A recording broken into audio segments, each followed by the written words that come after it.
Good morning. All right, I'm back. This is sort of unexpected. Nothing has really happened. Well, let me rephrase that.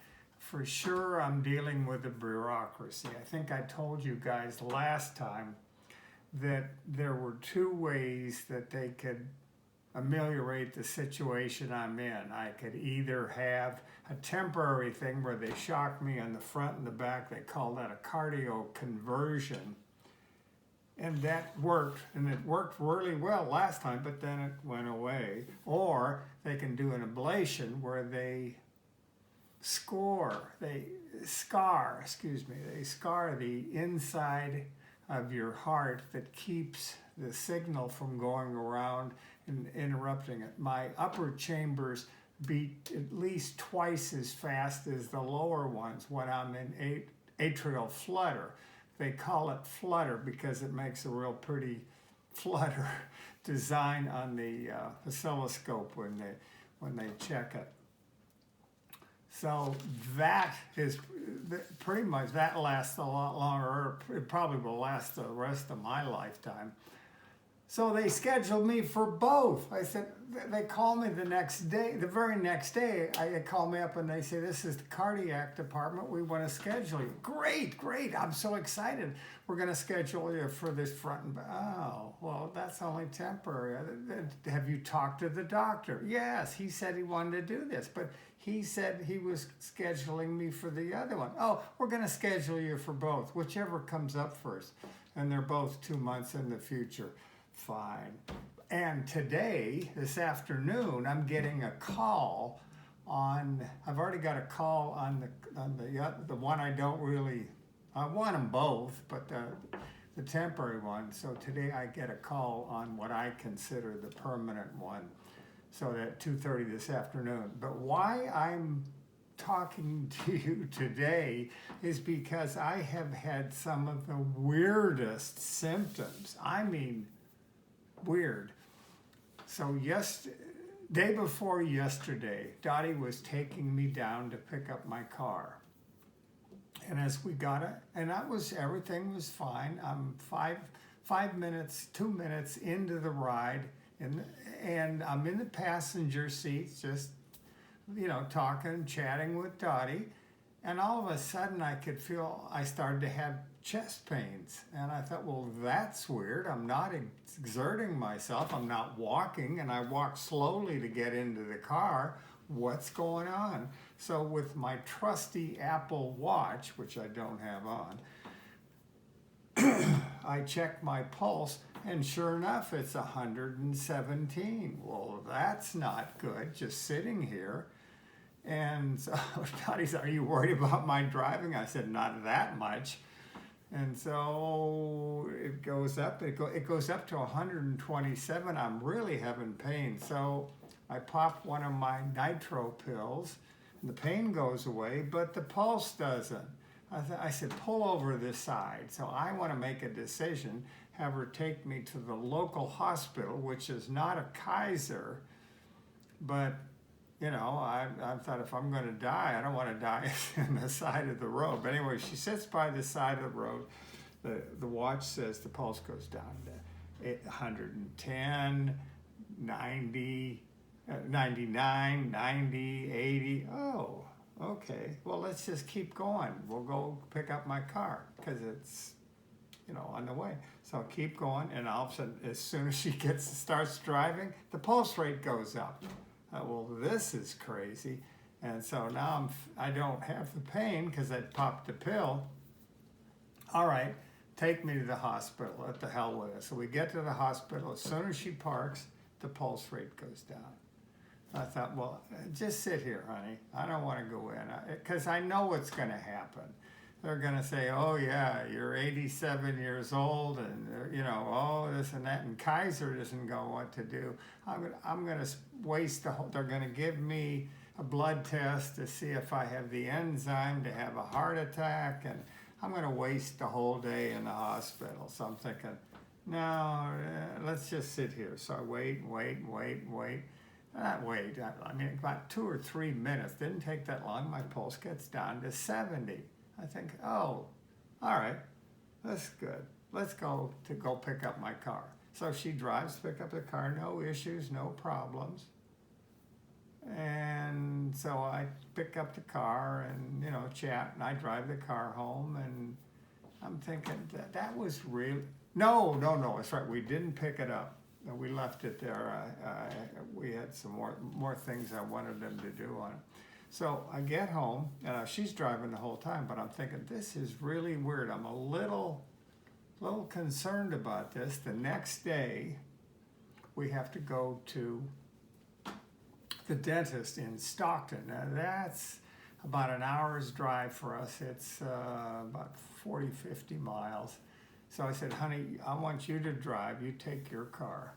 So we get in the car, and I'm in the car 5 minutes. The blood pressure goes up. The heart rate goes up. I thought, this is really, honey, pull over. So she pulls over, and we sit. Now, we can't wait too long because we got an appointment there. So we sit there, and sure enough, the blood pressure comes down. And I said, all right, it's down to about 80. My blood, I keep saying blood pressure.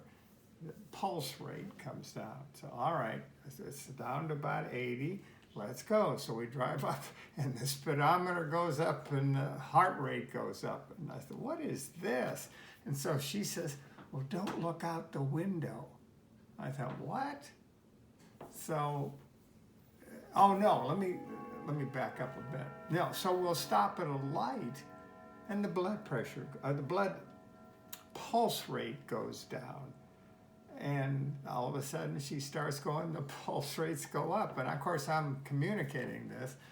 And where this is just the weirdest thing. So she says, quit looking out the window.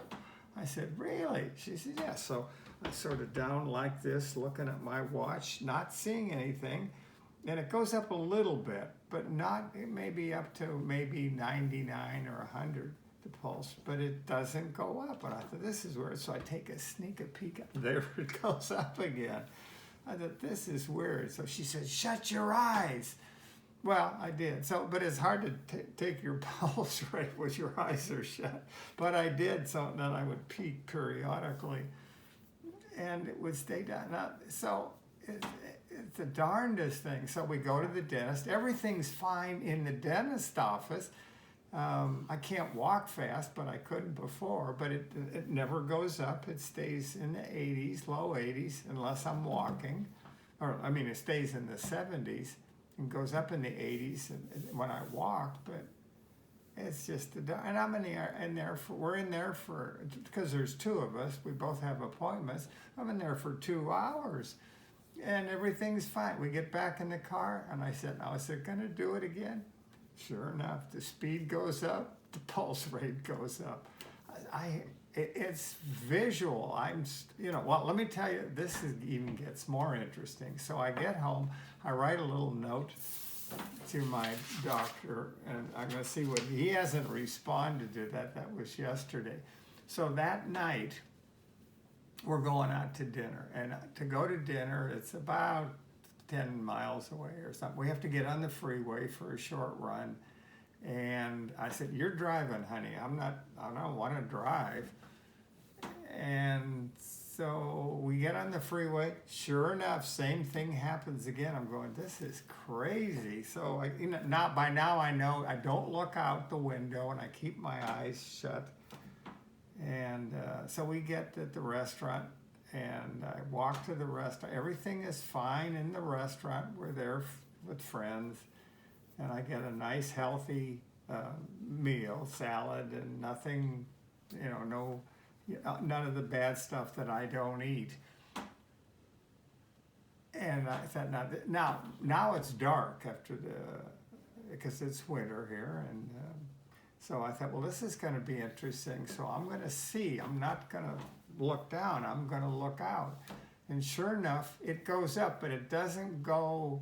The pulse rate doesn't get as high as it would before, and it stays in the low 100s until we got on the freeway. It didn't get high, but when we got on the side streets, where you could see out on the sides, the pulse rate went back up to where I didn't want it to be, and I had to look, and had to quit looking out. So that leads me to believe this whole thing is visual. So I don't know what to tell you. So I wanted to wanted to tell you guys this, and also I now have a record of it, because this is really weird. And if they're going to do some fantastic experiment about this or research on this, that's fine, but not on me, because I want this cured. I want to get my atrial flutter corrected. All right, so the other thing I wanted to say is, why am I doing this? I don't know. You're probably curious to why I'm doing it. I know I'm curious. Why the hell am I doing this?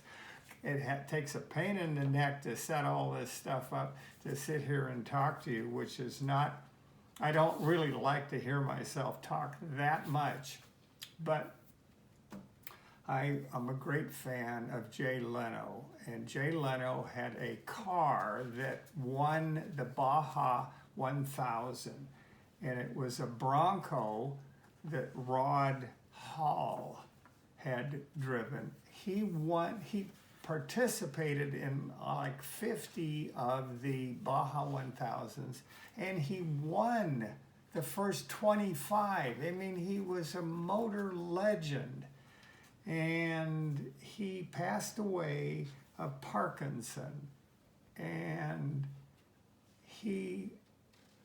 his granddaughter did a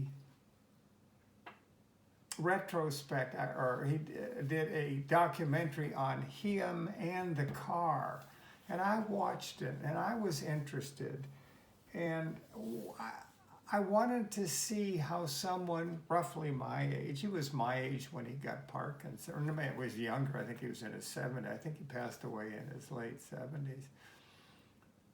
But I think we're all curious how we shuffle off this mortal coil.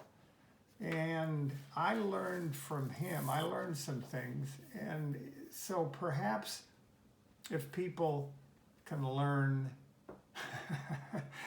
from all the mistakes that I make, that perhaps they can end their life in a little better, I shouldn't say a better manner. I have no complaints. I've done well. I've done what I did it my way, and but you know, these last 7 years have been wonderful, and if I can give that gift to somebody else, I'll be happy.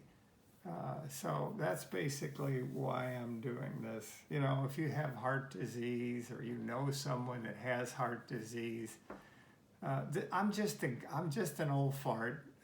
Irascible, but you know, I do what I do, and it's given me even with this crippleness, whatever the word is. You know, at 87, I'm still 80. Yeah, I'm still having trouble picking up the correct word.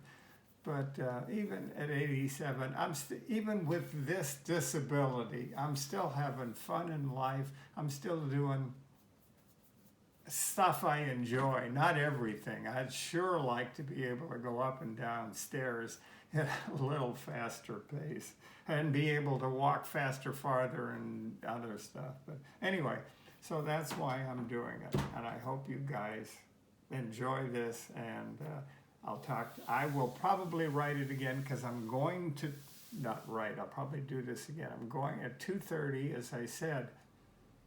I'm speaking with a physician's assistant that's going to tell me about an ablation, and she is going to get more information from me than I'm going to get from her, because I already know a lot of what she's going to tell me. So I'll talk to you later. Bye.